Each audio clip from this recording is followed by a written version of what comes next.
কলকাতা, এত বছর আমি তোমাকে প্রশ্ন করেছি কেন আমাকে চলে যেতে হয়েছিল। আজ তোমার কাছে কোনো উত্তর চাইতে আসিনি, আজ শুধু বলতে এসেছি আমি ফিরে এসেছি।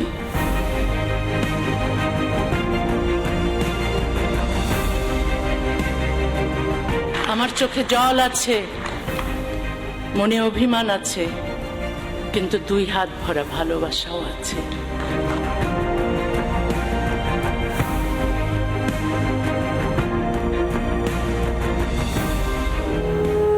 কফি হাউসে ঠান্ডা কফি সামনে নিয়ে ঈশ্বরের চেয়ে বেশি ভাববো ঈশ্বরচন্দ্রের কথা।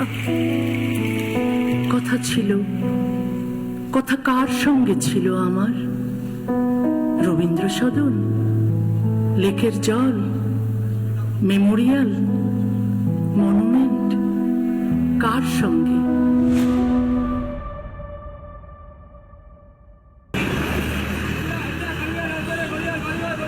কলকাতা, কেমন আছো তুমি? কেমন আছে তোমার চৌরঙ্গি, গড়ের মাঠ, ইডেন গার্ডেন? কেমন আছে হাওড়া ব্রিজ, শ্যামবাজার, গড়িয়াহাটের মোড়, ধর্মতলা? কথা ছিল চিৎপুরের রাস্তায় খালি পায়ে হাঁটব, জীবন দেখতে দেখতে যাব খড়কুটোর মানুষের। কথা ছিল ফুটপাতের তেলে ভাজা, কল বেরুনো ছোলা সেদ্ধ, আলু কাবলি আর লঙ্কার আচার খেয়ে কলতলার ভিড়ে দাঁড়িয়ে আঁচলা ভরে পান করব জল। হাওড়া স্টেশনে 16 রকম মানুষের গা ধাক্কা খেতে খেতে হাঁটব, হুইসেল শুনে দৌড়ে ধরব ট্রেনের হ্যান্ডেল। ট্রেন যাবে বোলপুর, দুর্গাপুর, শান্তিপুর, কি সব পুরের দিকে। কথা ছিল দেশপ্রিয় পার্কের ঘাসে শুয়ে কচ্ছপের মতো হেঁটে আসা ট্রাম দেখব, ট্রাম দেখব, আর জীবনানন্দের জন্য আমার মায়া হবে খুব। কখনো খিদে পেটে বসন্ত ক্যাবিনেটের কাটলেট, কখনো গিরিশ মঞ্চে নাটক, নন্দনে সত্যজিতের ছবি। সারা দুপুর পড়ে থাকবো বইয়ের ওপর উবু হয়ে বই পাড়ায়। কফি হাউসে ঠান্ডা কফি সামনে নিয়ে ঈশ্বরের চেয়ে বেশি ভাববো ঈশ্বরচন্দ্রের কথা।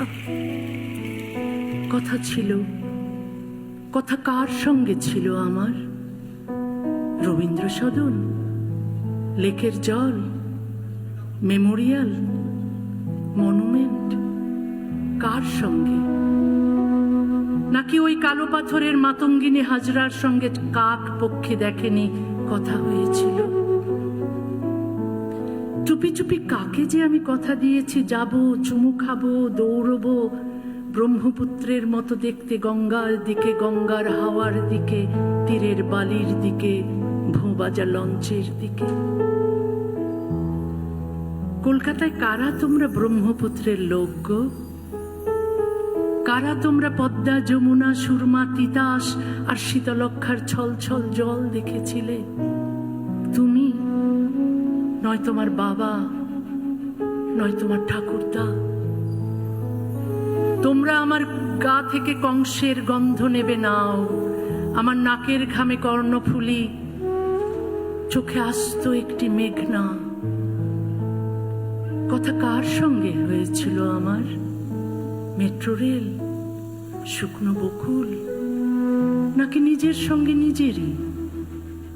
আমার আঙুল কাঁপে তীর তীর তৃষ্ণায়, কতদিন ছুঁই না কলকাতার চিবুক, তার রোদে ভিজে বাড়ি ফিরি না। কতদিন কেউ ঘুম পাড়ায় না সুতানুটি গ্রামে, ইংরেজ বেনিয়ার ছড়ি ঘোরানো আঙুলের আর লাল চক্ষুর গল্প শোনাতে শোনাতে। কতদিন কুয়াশা কেটে দৌড়ানো হয় না এসপ্লানেডের ফুটপাত ধরে সোজা। আমার গা হাত পা শক্ত শেকলে বাঁধা, আমি তোমাকে একবার ছোবার জন্য কাঁদছি কলকাতা। তোমাকে ভালোবাসি বলে লোকে আমাকে ঢিল ছুঁড়ছে, কাদা ছুঁড়ছে, চোখের ভেতর ঢেলে দিচ্ছে গোলমরিচের গুঁড়ো, মুখে পুড়ে দিচ্ছে একতাল গোবর, ভর দুপুরে ন্যাংটো করছে খোলা রাস্তায়। কবে আমাদের দেখা হবে কলকাতা? সামনের শীতে, বসন্তে? নাকি বসন্ত যাবে, ঝরা পাতার ওপর মরমর হেঁটে যাবে মেঠো ইঁদুর, বর্ষায় চুপসে যাবে রাসবিহারী অ্যাভিনিউ, তার যে গা মুছিয়ে দেব যাওয়া হবে না। বালিগঞ্জের আকাশে তুলো তুলো মেঘ জমবে, আর আমি বসে থাকবো একা, দরজা জানালা সাটা অন্ধকার ঘরে। শ্বাস ফেলার শব্দ যেন কেউ না শোনে, এমন নিঃশব্দে। আমার আর লেজওয়ালা ঘুড়ির পেছনে সারা বিকেল ছোটা হবে না। স্বপ্নগুলো লাটায় পেঁচাতে পেঁচাতে শখের বয়স ফুরবে। মল্লিকাদের সঙ্গে কথা ছিল, দল বেঁধে গোল্লা ছুট খেলবো আবার। মাঠ পড়ে আছে খড়খড়ে, খোয়া ফেলা, খেলা হবে না।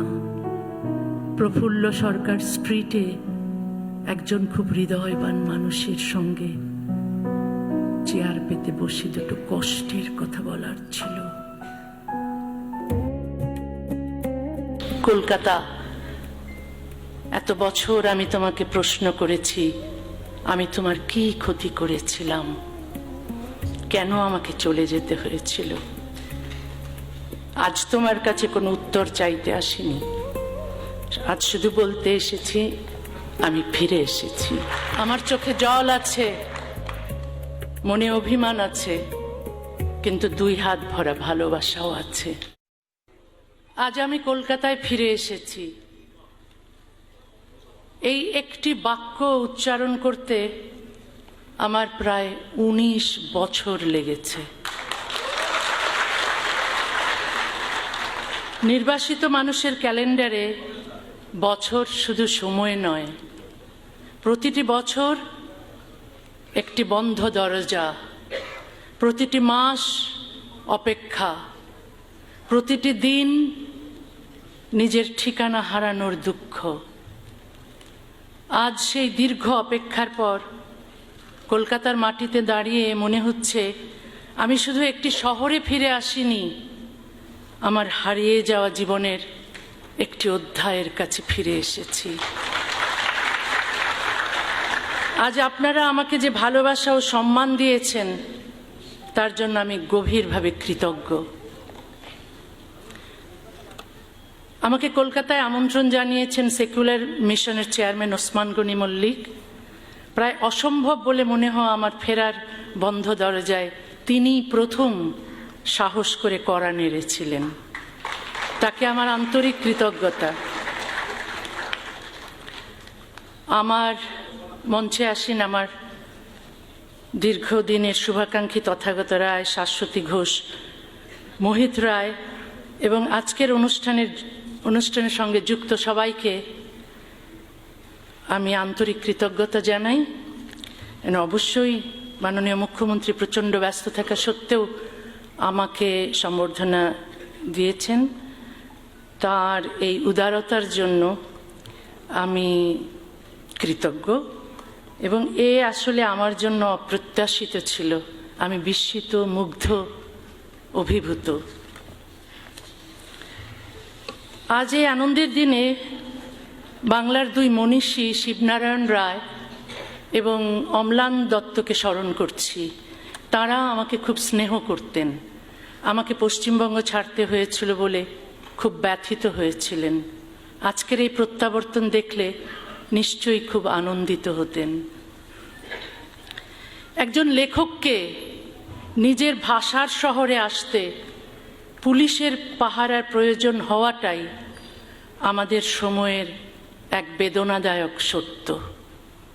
লেখকের জীবন রক্ষা করা শুধু একজন মানুষকে রক্ষা করা নয়, তার কথা বলার অধিকার, ভিন্ন মত প্রকাশের অধিকার এবং কলমের স্বাধীনতাকেও রক্ষা করা।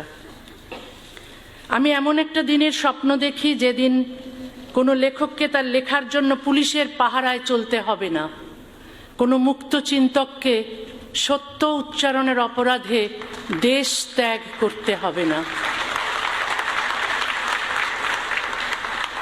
আমার নিরাপত্তার দায়িত্ব নেওয়ার জন্য মাননীয় মুখ্যমন্ত্রী ও পশ্চিমবঙ্গ সরকারের প্রতি আমি আন্তরিকভাবে আবারও কৃতজ্ঞ।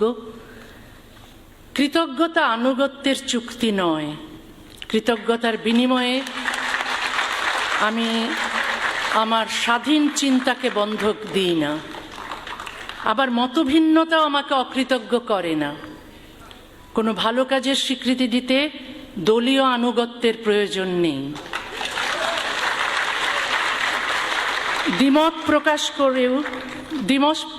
প্রকাশ করতেও বিদ্বেষের প্রয়োজন নেই। আমি কোনো রাজনৈতিক দলের হয়ে এখানে কথা বলতে আসিনি, কোনো দলকে পরাজিত করতেও আসিনি।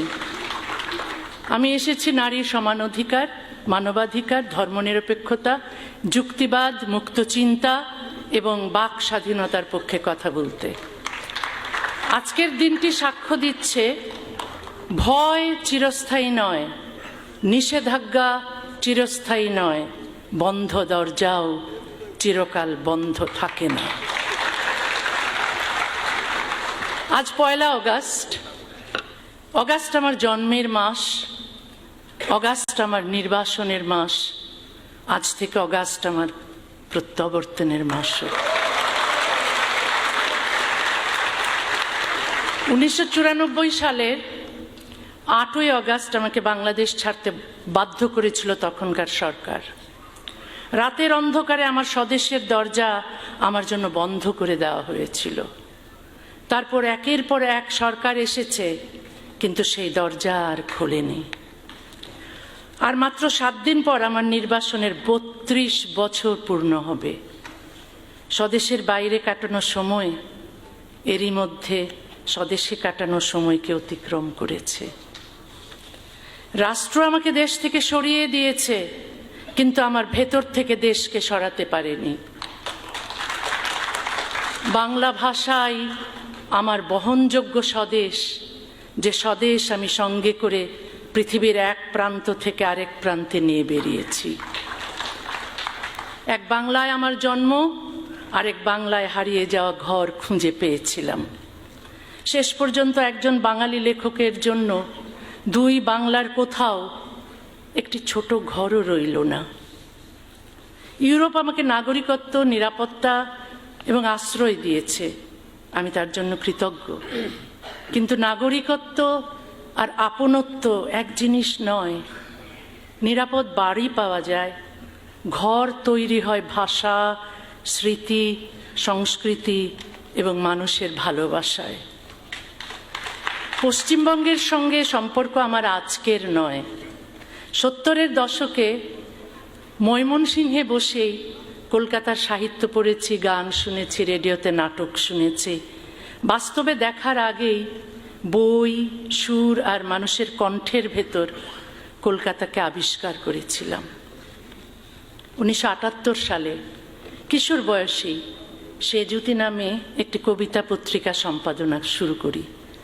পশ্চিমবঙ্গ থেকে ডাকযোগে কবিতা আসতো, কাঁটাতারের ওপার থেকে খামের ভেতর উড়ে আসতো শব্দ। আমি সেই কবিতা ছাপাতাম, পশ্চিমবঙ্গের লিটল ম্যাগাজিনেও লিখতাম। রাজনীতি যখন বাংলাকে ভাগ করেছিল, কবিতা তখন 2 বাংলার মধ্যে সেতু তৈরি করেছিল। 80-র দশকের শেষ দিকে কলকাতায় আসা শুরু করলাম। 90-এর দশক থেকে এখানে আমার বই প্রকাশিত হয়। বাংলাকে কোনোদিন এপার ওপার বলে অনুভব করিনি। কাঁটাতার ভূখণ্ডকে ভাগ করতে পারে, ভাষাকে ভাগ করতে পারে না। নির্বাসনের পথে দেশ খুঁজতে খুঁজতে 1 দশক পর কলকাতায় একটি ঘর পেয়েছিলাম। এখানেই আমি সুখে ও স্বস্তিতে ছিলাম, সৃষ্টিশীল ছিলাম। আমার বই দ্বিখণ্ডিত নিষিদ্ধ হয়েছিল। কলকাতা হাইকোর্ট সেই নিষেধাজ্ঞা খারিজ করে দেন। তবু 2007 সালের 22শে নভেম্বর পশ্চিমবঙ্গ সরকার আমাকে কলকাতা ছাড়তে বাধ্য করেছিল। আমি কোনো অপরাধ করিনি, কোনো আদালত আমাকে নির্বাসনের সাজা দেয়নি। তবু মৌলবাদীদের হুমকির মূল্য দিতে হলো আমাকে, আমার ঘর, শহর, পাঠক এবং স্বাভাবিক জীবন হারিয়ে। আমি তো আমার দেশেও কোনো অপরাধ করিনি, তারপরও আমার দেশ বাংলাদেশ আমাকে শাস্তি দিয়েছিল। 32 বছর আগে আমাকে নির্বাসন দিয়েছিল। 32 কি দোষ আমার ছিল? আমি কি কাউকে হত্যা করেছিলাম? কার ঘর পুড়িয়েছিলাম? আমি ডাক্তারি করেছি, আর আমার গল্প, কবিতা, প্রবন্ধে কিছু সহজ কথা লিখেছি নারী ও পুরুষের সমান অধিকারের কথা, লিখেছি ধর্ম, বর্ণ, জাত বা লিঙ্গ পরিচয় নির্বিশেষে সবার সমান মানবাধিকারের কথা। বলেছি কোনো বিধান তার উৎস ধর্ম, সমাজ, পরিবার বা রাষ্ট্র যাই হোক, মানুষের স্বাধীনতা, সমতা ও মর্যাদা কেড়ে নিলে সেই বিধান বদলাতে হবে। এই কথাগুলোই অপরাধ বলা হলো, এই কথাগুলোকেই অপরাধ বলা হলো।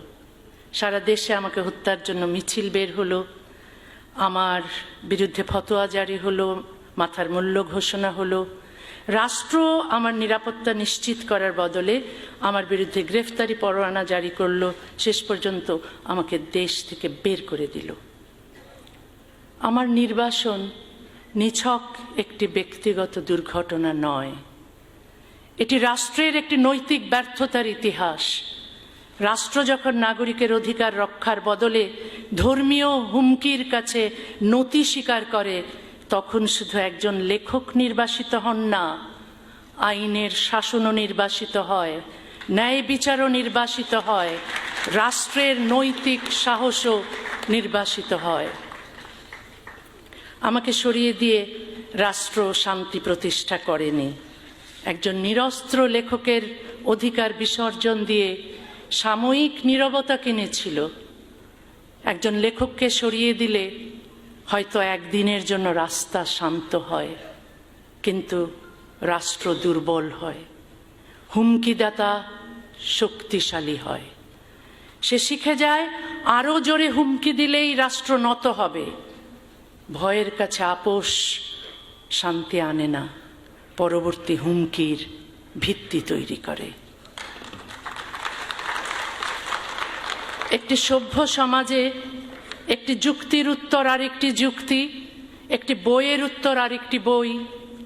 কোনো মত অপছন্দ হলে প্রতিবাদ করুন, খণ্ডন করুন, পাল্টা লিখুন, কিন্তু লেখককে হত্যা করতে যাবেন না, কারাগারে নিক্ষেপ করবেন না, তার দেশ, ভাষা, পাঠক ও ঘর থেকে তাকে নির্বাসিত করবেন না। যে স্বাধীনতা শুধু নিজের পছন্দের কথার জন্য, তার নাম বাক স্বাধীনতা নয়। একটি সমাজের সভ্যতা বোঝা যায় তার অপ্রিয় ও অজনপ্রিয় মত কতটা নিরাপদ তা দিয়ে। মতভিন্নতা সভ্যতার স্বাভাবিক বৈশিষ্ট্য। মতের উত্তরে হত্যার হুমকি সভ্যতার পরাজয়। আমি কোনো মানুষের বিরুদ্ধে লড়াই করি না, আমি লড়াই করি অশুভ মতাদর্শের বিরুদ্ধে। সেই সব মতাদর্শের বিরুদ্ধে যেগুলো নারীকে পুরুষের অধীন করে, শিশুকে যুক্তির বদলে অন্ধ আনুগত্য শেখায়, ধর্মত্যাগ বা ঈশ্বরে অবিশ্বাসকে অপরাধ বলে এবং ভিন্ন ধর্ম ও ভিন্ন মতের মানুষকে ঘৃণা করতে বা হত্যা করতে শেখায়। আমি সব ধর্মীয় মৌলবাদের বিরোধী। ইসলামী মৌলবাদের বিরুদ্ধে আমি বেশি সরব, কারণ শৈশব থেকেই একে খুব কাছ থেকে দেখেছি। ইসলামী আইনে নারীর বিরুদ্ধে বৈষম্য দেখেছি, অমুসলিম, নাস্তিক ও মুক্ত চিন্তকদের ওপর নিপীড়ন দেখেছি, মানুষের ব্যক্তিগত জীবন, চিন্তা ও স্বাধীনতা নিয়ন্ত্রণ করতে দেখেছি, সারা বিশ্বজুড়ে জিহাদি উগ্রপন্থীদের সন্ত্রাস ও হত্যাকাণ্ড দেখেছি। তাই এর নাম স্পষ্ট করে বলি। আমি সব ধর্মের মৌলবাদকে এক কাতারে রাখি না। অন্যান্য ধর্মের মৌলবাদের কথা বলে ইসলামী মৌলবাদকে আড়াল করি না। যে অন্যায় যেখানে ঘটবে, যে মতাদর্শ তার জন্য দায়ী, তাকে তার নাম ধরেই সমালোচনা করি। সত্যকে ভারসাম্যের নামে অস্পষ্ট করা নিরপেক্ষতা নয়, বরং তা সত্যের সঙ্গে আপোষ। ইসলামের সমালোচনা মুসলমানের প্রতি বিদ্বেষ নয়। মানুষের অধিকার আছে, মতাদর্শের কোনো অধিকার নেই। মানুষকে রক্ষা করতে হবে, মতাদর্শকে প্রশ্ন করতে হবে। মুসলমানের শুভাকাঙ্ক্ষী হওয়া মানে তাদের ধর্মীয় শাসনের বন্দিত্বে রেখে দেওয়া নয়।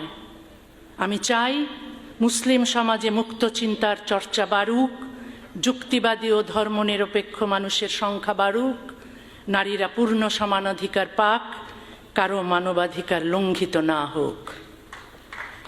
কোনো মতাদর্শই সমালোচনার ঊর্ধ্বে নয়। ইসলামের সমালোচনা করা বা ইসলাম সম্পর্কে সত্য কথা বলা মুসলমানের প্রতি বিদ্বেষ নয়, বরং মুসলিম সমাজের সংস্কার, বিবর্তন ও মানুষের মুক্তির জন্য এই সমালোচনা অত্যন্ত জরুরি। একজন নারীর অধিকার তার জন্ম বা ধর্মীয় পরিচয়ের উপর নির্ভর করতে পারে না। তার শরীর তার নিজের, জীবন তার নিজের, সিদ্ধান্তও তার নিজের। কোনো ধর্মীয় আইন নারীকে পুরুষের সমান অধিকার না দিলে সেই আইন বাতিল করতে হবে। ধর্মের মর্যাদার চেয়ে মানুষের মর্যাদা বড়। একই দেশের নাগরিকের অধিকার ধর্মভেদে আলাদা হতে পারে না। ভারত ও বাংলাদেশ দুই দেশেই ধর্মীয় পরিচয়ের ঊর্ধ্বে অভিন্ন দেওয়ানি বিধি দরকার, তবে তা সংখ্যাগুরু ধর্মের বিধান নয়। সংবিধান, মানবাধিকার এবং নারী পুরুষের পূর্ণ সমতার ভিত্তিতে রচিত হবে নাগরিক আইন। 40 বছরেরও বেশি সময় ধরে আমি মানবিকতা, ধর্মনিরপেক্ষতা, বিজ্ঞান মনস্কতা, বাক স্বাধীনতা এবং নারী পুরুষের সমান অধিকারের কথা বলে আসছি। বিপদ এসেছে, নির্বাসন এসেছে, একাকিত্ব এসেছে, কিন্তু আমার বিশ্বাস বদলায়নি। বাংলাদেশে আজ মৌলবাদ ও সাম্প্রদায়িকতার বিস্তার ভয়াবহ। রাজীব হায়দার, অভিজিৎ ঘোষ, ওয়াশিকুর রহমান বাবু, অসিকুর রহমান বাবু, অনন্ত বিজয় দাস, নিলয় নীল, ফয়সল আরিফিন দীপন সহ অনেক সাহসী মুক্ত চিন্তককে জিহাদি সন্ত্রাসীরা নৃশংসভাবে হত্যা করেছে। তাদের অপরাধ ছিল তারা প্রশ্ন করেছিলেন, ইসলামের বৈষম্যমূলক বিধানের সমালোচনা করেছিলেন, অবিশ্বাসীদের দমন এবং বাক স্বাধীনতার পর আক্রমণের সত্য তুলে ধরেছিলেন। তাদের হত্যা করে সমাজকে একটি বার্তা দেওয়া হয়েছে, প্রশ্ন করলে মৃত্যু, নীরব থাকলে জীবন। আমি সেই শর্ত মানি না। যে জীবন নীরবতার বিনিময়ে কিনতে হয় সেটি স্বাধীন জীবন নয়। কিন্তু প্রশ্নকে হত্যা করা যায় না। একজন প্রশ্নকারীকে হত্যা করলে সেই প্রশ্ন আরো বহু মানুষের কণ্ঠে ফিরে আসে। যে সমাজ তার সমালোচককে হত্যা করে, কারাগারে পাঠায় বা নির্বাসিত করে, সে সমাজ সমালোচককে নয়, নিজের ভবিষ্যৎকেই হত্যা করে, বন্দী করে বা নির্বাসিত করে। তারপরও আমি আশা ছাড়ি না। আমি বিশ্বাস করি একদিন বাংলাদেশেও রাষ্ট্র ও ধর্ম পৃথক হবে, নারী পূর্ণ সমান অধিকার পাবে, ধর্মীয় সংখ্যালঘুরা নিরাপদে বাস করবে, নাস্তিক ও মুক্ত চিন্তকরা নিরাপত্তা রক্ষী ছাড়াই রাস্তায় হাঁটতে পারবে। আশা কোনো অন্ধ আশাবাদ নয়, আশা কোনো অন্ধ আশাবাদ নয়, অন্ধকারের অস্তিত্ব জেনেও আলো তৈরি করার জেদ। আমি এমন এক উপমহাদেশের স্বপ্ন দেখি যেখানে ধর্মান্ধতার বদলে থাকবে বিজ্ঞান মনস্কতা, অজ্ঞতার বদলে শিক্ষা, বর্বরতার বদলে মানবিকতা এবং পশ্চাৎপদতার বদলে আধুনিকতা। মৌলবাদ অজ্ঞতা, বিদ্বেষ ও হিংসাকে নিয়ে দাবানলের মতো ছড়ায়, আর দাবানল কাঁটা তার মানে না। 1947 সালে ধর্মের ভিত্তিতে দেশভাগ এই উপমহাদেশে ভয়াবহ বিপর্যয় ঘটিয়েছিল। ধর্মের নামে আর কোনো দেশভাগ নয়, আর কোনো রক্তপাত নয়, আর কোনো নির্বাসন নয়। শান্তি প্রতিষ্ঠিত হোক, সততা সমতা, সহিষ্ণুতা, মানবিকতা, উদারতা এবং পারস্পরিক শ্রদ্ধার ভিত্তিতে। এই স্বপ্ন নিয়ে আজ আমি আবার কলকাতার সামনে দাঁড়িয়েছি। কলকাতা, এত বছর আমি তোমাকে প্রশ্ন করেছি, আমি তোমার কি ক্ষতি করেছিলাম, কেন আমাকে চলে যেতে হয়েছিল। আজ তোমার কাছে কোনো উত্তর চাইতে আসিনি, আজ শুধু বলতে এসেছি আমি ফিরে এসেছি।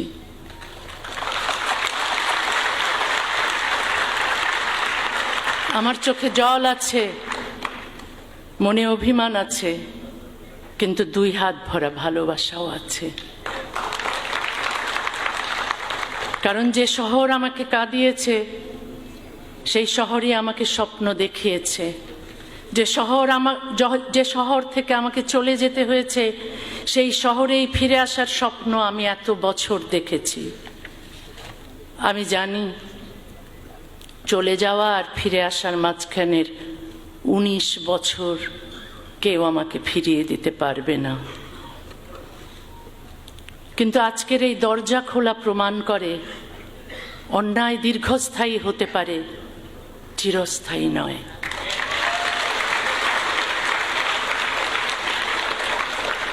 আমার কলকাতায় ফেরা শুধু আমার ব্যক্তিগত আনন্দ নয়, এটি নির্বাসন ও নিষেধাজ্ঞার বিরুদ্ধে বাক স্বাধীনতা, মুক্ত চিন্তা এবং মানুষের ভালোবাসার একটি জয়। নির্বাসন আমার ঠিকানা কেড়ে নিয়েছে, কিন্তু আমার ভাষা কেড়ে নিতে পারেনি। আমার ঘর কেড়ে নিয়েছে, কিন্তু ঘরে ফেরার আকাঙ্ক্ষা কেড়ে নিতে পারেনি। আমি যতদিন বেঁচে থাকব, পৃথিবীর যে প্রান্তেই থাকি, লিখব।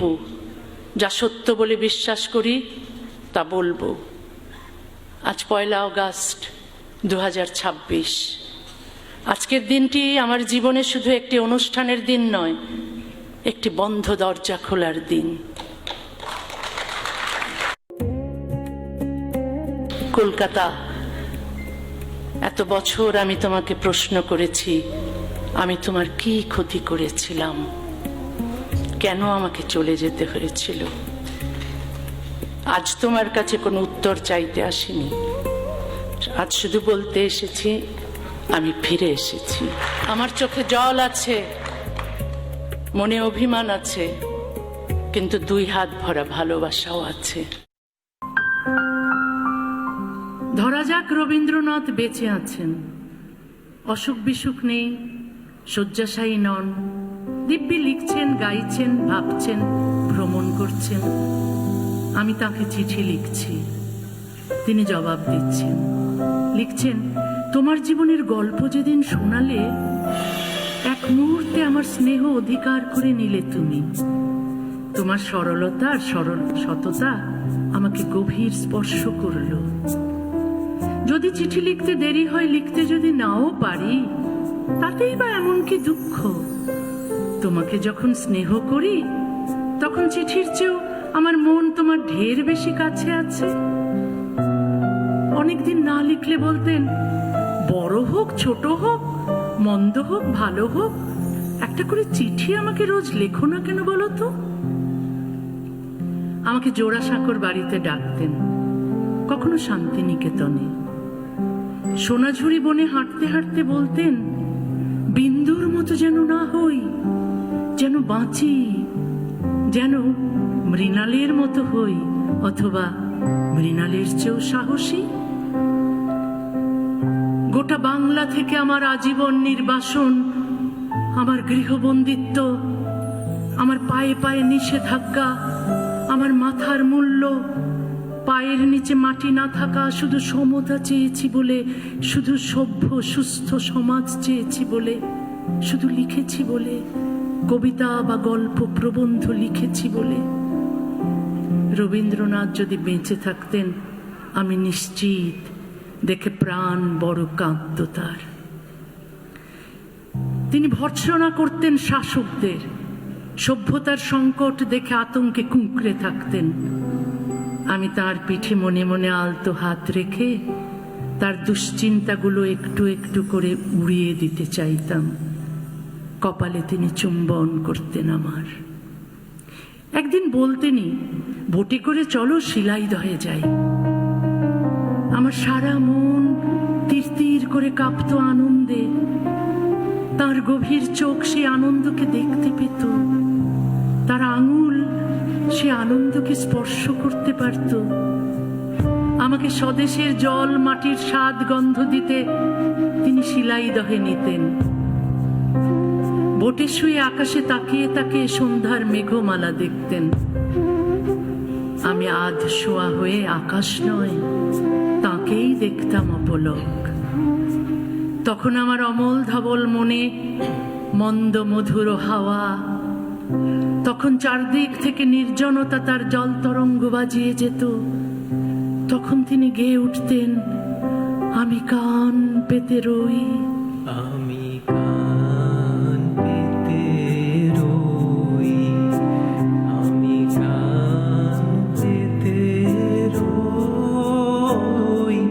ও আমার আপন হৃদয় গহন দ্বারে বারে বারে কান পেতে রই। গান শেষে হেসে আরো কাছে ডেকে বলতেন, এই তারাময় আকাশের নিচে আবার কি কখনো জন্ম নেব?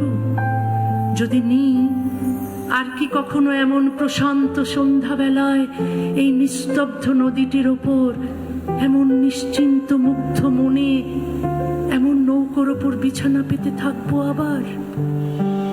তার একটি হাত আমার হাতের মুঠোয় নিয়ে বলতাম, আবার কেন জন্ম নিতে হবে? আপনার এক জন্মই সহস্র জন্মের সমান। সারা রাত পূর্ণিমার জলে স্নান করে কবি গা মোছেন আমার আঁচলে। অস্ফুট কণ্ঠে ভোর রাত্রিরে বলেন, শিলাইদহে আমি কেন আসি জানো? প্রকৃতির শুশ্রূষা পাবো বলে আসি। আজ তোমার শুশ্রূষাও পেলাম। কুঠিবাড়ির দিকে যেতে যেতে বলেন, তুমিও তো প্রকৃতি ভালোবাসো, যাও দেখে এসো গাছপালা, নদী, হাওড়। এ মাটিতে জন্ম তোমার, এ তোমার সোনার বাংলা, এ তোমার দেশের মাটি, এ মাটিতে ঠেকাও মাথা। আমি নিশ্চুপ শুনি, আমার কাঁধে তার ডান হাত। কোনো ভয় নেই, আমার আশীর্বাদ তোমার সঙ্গে আছে যেন। আমি তবু নিরুত্তর। কুঠিবাড়িতে পৌঁছে বলেন, তৈরি হয়ে নাও, সকালের গাড়িতে তোমাকে আমি উঠিয়ে দেব। তবু আমি নতমুখ দাঁড়িয়ে থাকি, বলি, আমি তো যাব না কোথাও। কেন? ব্রহ্মপুত্রে সাঁতার কাটবে না? দেখবে না তোমার বাড়িঘর, তোমার উঠোন, উঠোনের ঘাসের ওপর একটি শিশির বিন্দু? তার আর দরকার হবে না। আমি তাকাই তার চোখে। কেন হবে না? রবীন্দ্রনাথ বিস্ময়ে থমকে দাঁড়ান। আমি বলি, ভাষাটিই আমার সেই অপরূপ শিশির বিন্দু। আপনার গান, কবিতায় আপনার সুর আর শব্দগুচ্ছই আমার দেশ। আপনি, আপনার স্নেহই আমার নিরাপদ স্বদেশ। পদ্মার জলে আমি ব্রহ্মপুত্র দেখে নিয়েছি। ঈশ্বর বলে কোথাও কিছু নেই, ঈশ্বরে বিশ্বাস নেই আমার। তারপরও যদি নিভৃতে কেউ থাকে কোথাও, যদি কেউ থাকে আমার হৃদয়ে ঈশ্বরের মতো কেউ, সে রবীন্দ্রনাথ। ত্রিপলির যে মেয়েটি বোরখা পরেনি বলে রাস্তায় মার খেলো, সে আমি। ঢাকার যে মেয়েটি জার্সি পরে ফুটবল খেলেছে বলে হেনস্থা হলো, সে আমি। রিয়াদের যে মেয়েটি দেশের বাইরে একা যেতে চেয়েছিল বলে জেলে গেল, সে আমি। কাবুলের যে মেয়েটিকে প্রেম করার অপরাধে পাথর ছুঁড়ে মারা হলো, সে আমি। দামেস্কের যে মেয়েটিকে পিটিয়ে হত্যা করলো তার স্বামী, সে আমি। কায়রোর যে মেয়েটিকে খুন করা হলো বিয়েতে রাজি হয়নি বলে সে আমি। তেহরানের যে মেয়েটিকে হিজাব পরেনি বলে হত্যা করা হলো সে আমি। আমার দোষ একটি, আমি মেয়ে।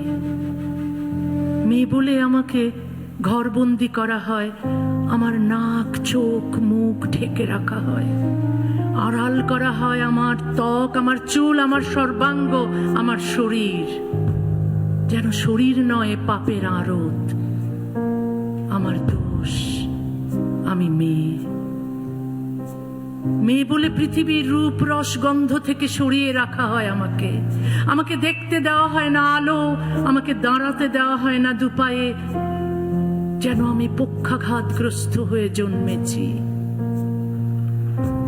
অধিকার পেতে চাইলে আমার টুটি টিপে ধরা হয়, অধিকার পেতে চাইলে ধর্মের জাঁতা কলে আমাকে পেশা হয়, অধিকার পেতে চাইলে আমাকে বেশ্যা বলে গালি দেওয়া হয়, অধিকার পেতে চাইলে আমার গায়ে পায়ে শেকল পরানো হয়, অধিকার পেতে চাইলে আমাকে হত্যা করা হয়, আমাকে আগুনে পোড়ানো হয়। পুড়ে পুড়ে আমি অঙ্গার হইনি, ইস্পাত হয়েছি। আমাকে লাথি কষাতে এসো না, চুরমার হয়ে যাবে। আমার উপর চাবুক চালাতে এসো না, একটিও কালশিটে দাগ পড়বে না গায়ে। আমাকে ধর্ষণ করতে এসো না, আমি রক্তাক্ত হব না। আমাকে কোপাতে এসো না, আমার মৃত্যু হবে না। অধিকার পেতে চাইলে ধর্মের জাঁতা কলে আমাকে পেশা হয়, অধিকার পেতে চাইলে আমাকে বেশ্যা বলে গালি দেওয়া হয়, অধিকার পেতে চাইলে আমার গায়ে পায়ে শেকল পরানো হয়, অধিকার পেতে চাইলে আমাকে হত্যা করা হয়, আমাকে আগুনে পোড়ানো হয়। পুড়ে পুড়ে আমি অঙ্গার হইনি, ইস্পাত হয়েছি। আমাকে লাথি কষাতে এসো না, চুরমার হয়ে যাবে। আমার উপর চাবুক চালাতে এসো না, একটিও কালশিটে দাগ পড়বে না গায়ে। আমাকে ধর্ষণ করতে এসো না, আমি রক্তাক্ত হব না। আমাকে কোপাতে এসো না, আমার মৃত্যু হবে না। কলকাতা শহরের 7 নম্বর অর্ডন স্ট্রিটে আমার একটি চমৎকার সাজানো সংসার ছিল, আমার বড় ভালোবাসার সংসার। সেই বাড়িতে ছিল আমার লেখার ঘর, বইপত্র, গাছপালা, ছিল স্বপ্নের মতো একটি জীবন, আর ছিল একটি উদার দরজা সবার জন্য খোলা। 2007 সালের অগাস্ট থেকে নভেম্বর পর্যন্ত 4 মাস আমাকে কলকাতায় গৃহবন্দী করে রাখা হয়েছিল। তারপর পশ্চিমবঙ্গ থেকে বের করে দিয়ে দিল্লিতে নিয়ে আবারও গৃহবন্দী করা হয়। বন্দিত্বের সেই দিনগুলোতে কলকাতায় ফেরার জন্য আমি প্রচন্ড অস্থির হয়ে উঠেছিলাম। তখনকার লেখা কবিতাগুলো নিয়ে পরে প্রকাশিত হয় আমার কাব্যগ্রন্থ বন্দিনী। সেই বই থেকে 3টে কবিতা আমি পড়ব। কলকাতায় আমি মরণোত্তর দেহদান করেছিলাম। তখন মনে প্রশ্ন জেগেছিল, যে শহর আমাকে জীবিত অবস্থায় গ্রহণ করলো না, মৃত্যুর পর কি আমার দেহটিকে গ্রহণ করবে? সেই অসহায় সময়ের একটি ছোট্ট কবিতা, প্রশ্ন। আজ প্রায় 19 বছর পর কলকাতার মাটিতে দাঁড়িয়ে কবিতাটি পড়তে পারছি। এটিই হয়তো সেই প্রশ্নের উত্তর।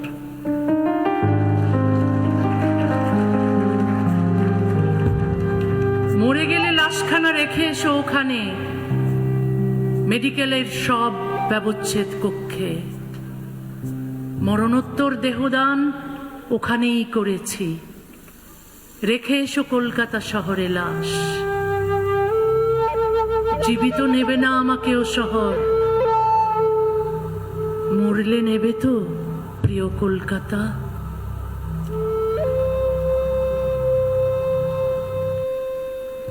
শুধু শহর নয়,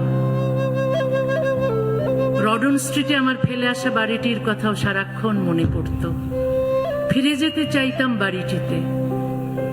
বাড়িটি শুধু আমার বাড়ি ছিল না, আরো বেশি কিছু ছিল। কবিতার নাম আমার কলকাতার বাড়ি। বাড়িটা তুই আছিস কেমন, তোর বুঝি খুব একলা লাগে।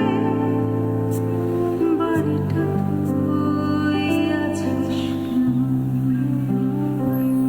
বাড়িটা তুই আছিস কেমন, আছিস কেমন বাড়িটা তুই, তোর বুঝি খুব একলা লাগে। আমারও তো, আমারও খুব। রাত্রিরে কি ভয় করে না? জানলাগুলো হঠাৎ করে ধরাস করে খুলে গেলে কেউ এসে কি দরজা নাড়ে? ধুলোয় ধূসর ঘর বারান্দায় কেউ ঢোকে কি? ভয় জাগে যে। চোর ডাকাতের বার বেড়েছে নাকি হাওয়াই ঢোকে? ঝড়ো হাওয়া, হাওয়াই বা কোথায় এখন? সম্ভবত আমিই ঢুকি। মনে মনে আমিই বোধ হয় হেঁটে বেড়াই ঘরগুলোতে। অন্ধকারে চিনতে পারিস? পায়ের আওয়াজ বুঝিস কিছু?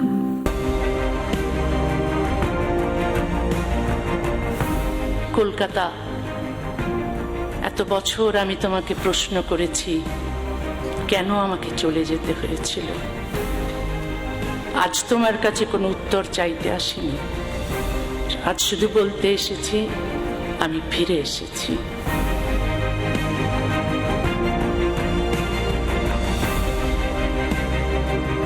আমার চোখে জল আছে, মনে অভিমান আছে, কিন্তু দুই হাত ভরা ভালোবাসাও আছে।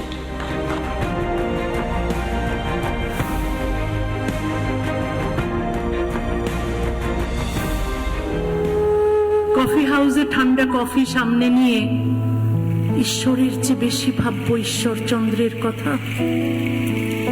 কথা ছিল, কথা কার সঙ্গে ছিল আমার?